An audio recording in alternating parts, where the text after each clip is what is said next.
Hi, I'm Paul Eichelberger. I'm the treasurer of the Baltimore-Washington Conference. And we have for you one new episode on your 30-day journey for the FLA Challenge that's focused on generosity. The concept I wanted to bring to you today is based on a generosity spectrum that comes from some of the work that I do with local churches as I work through budgets, income, and expenses.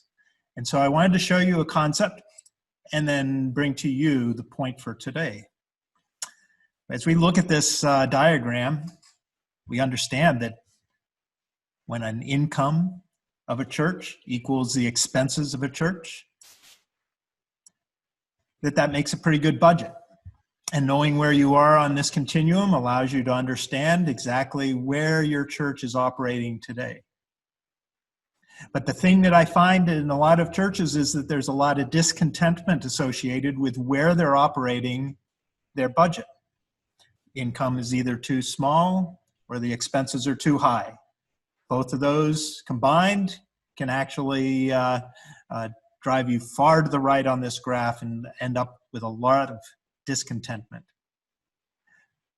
But I have taught this budget concept in many different places.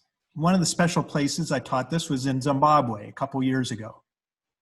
And in Zimbabwe, in some of the very small churches, a church trustee is responsible for simply gathering whatever's been brought to the service that day.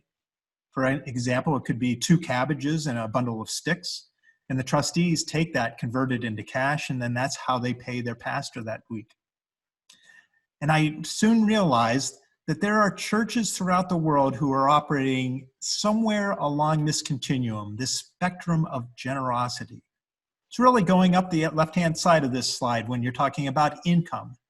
It's knowing where you have been placed on this spectrum is very important. And I believe it's important because it brings a certain contentment to the ministry that you're at hand. And once you get content with where you are operating your income, I believe that it allows you to focus strongly on where your expenses are so that the expenses can match whatever you've been blessed to have as your income, your generosity. Now, there's no doubt that when you're content with your current status, I believe that it is easier for you to then develop plans to focus on generosity, to improve those, and add new ministries, new expenses associated with that increased generosity. And so I bring to you today simply 2 questions. The questions are, or 3 questions. Are you content with the current generosity of your church today? And what will it take if you're not content? What would it take for you to become content with the current level of generosity in your congregation? And once you have that identified, how will this contentment help you lead the congregation to explore higher levels of generosity in your midst and within your communities?